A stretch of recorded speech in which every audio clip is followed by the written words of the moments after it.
오늘 각종 사건, 사고 소식을 전해드리는 포인트 뉴스입니다. 첫 번째 소식입니다. 수도권 일대 오피스텔에서 조직적으로 성매매를 알선하며 수십억 원에 달하는 수익을 챙긴 일당이 경찰에 적발됐습니다. 이들을 통해 성매수를 한 남성들도 무더기로 검거됐는데요. 이 중에는 공직자들도 있었습니다. 한웅희 기자입니다. 수도권의 한 오피스텔, 문을 열자 안마용 침대가 덩그러니 놓여 있습니다. 같은 색깔의 수건과 청소용품도 곳곳에 비치돼 있습니다. 또 다른 오피스텔, 방을 그대로 옮겨놓은 것처럼 비슷합니다. 두 곳 모두 성매매 장소로 사용됐다 경찰에 적발됐습니다. 인천경찰청은 수도권 일대 오피스텔에서 성매매를 알선한 혐의로 업주 1명을 구속하고 실장 3명과 성매매에 가담한 여성 67명을 검거했습니다.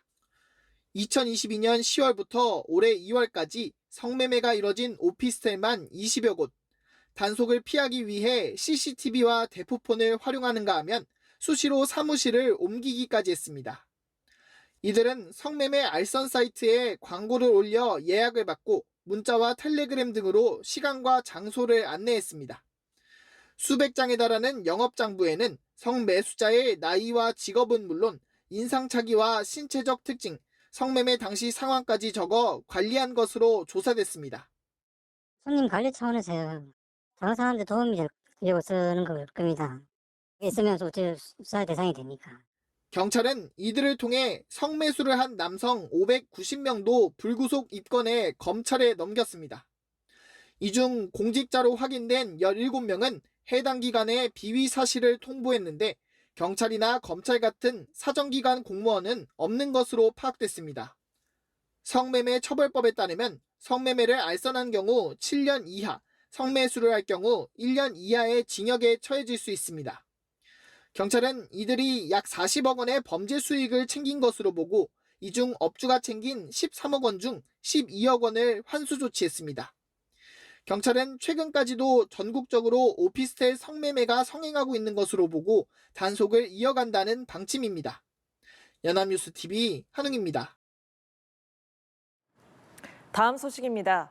최근 제주 관광지에서 판매된 부실한 철판볶음 오징어가 SNS에서 큰 논란을 샀는데요.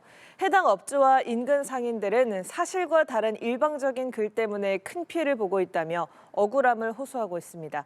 김나연 기자가 취재했습니다. 제주 서귀포 매일 올레시장에 한 상인이 철판 위에 오징어를 올립니다. 버터향이 퍼지고 불길이 치솟습니다. 노릇하게 익은 오징어를 접시에 담고 소스를 둘러 한 접시가 완성됩니다.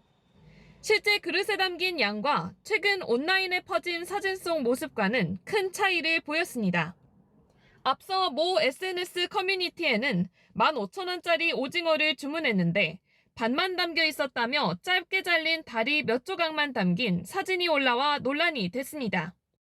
최근 제주에서 4,000원짜리 탐나무나재 김밥, 비계가 절반인 돼지 목살 논란까지 겹쳐 파장은 더욱 컸습니다. 업주 항의로 게시글은 하루 만에 삭제됐지만 이미 지역 상권에는 여파가 불어닥친 이유였습니다. 찌꺼기 오징어라고 하면서 이렇게 보고 가시고 해서 좀 속상했어요. 커뮤니티에 영수증이랑 구매 날짜를 물어봤는데 제보자랑 연락이 안 된다고 했어요. 상인회는 논란이 된 날짜에 조리 장면을 담은 CCTV 일부를 공개하며 최초 유포자에게 법적 조치를 예고했습니다. 개방된 주방 구조상 음식량을 줄인다거나 빼돌리는 일은 일어날 수 없다는 겁니다. 한 시장을 제주도 자체를 흔드는 거예요. 그래도 최소한 인적 사항이라든지 그리고 그 영수증이라도 구매한 영수증이 있어요. 어저께까지 조회된 게 한 600건이 되는데 계속 그냥 퍼가는 거예요. 진위도 없이, 진위 여부도 없이. 유명 관광지의 부실 먹거리는 근절돼야 하지만 사실과 다른 일방적인 주장으로 억울한 피해가 있어서는 안 된다는 목소리도 커지고 있습니다. 연합뉴스TV 김나영입니다. 지난해 서울 은평구의 한 아파트 단지에서 일본도를 휘둘러 이웃 주민을 살해한 30대 남성에게 무기징역이 확정됐습니다. 대법원 2부는 살인, 모욕, 총포화약법 위반 혐의로 기소된 백모 씨에게 무기징역을 선고하고 20년간 위치 추적 전자장치 부착을 명령한 원심 판결을 지난달 25일 확정했습니다.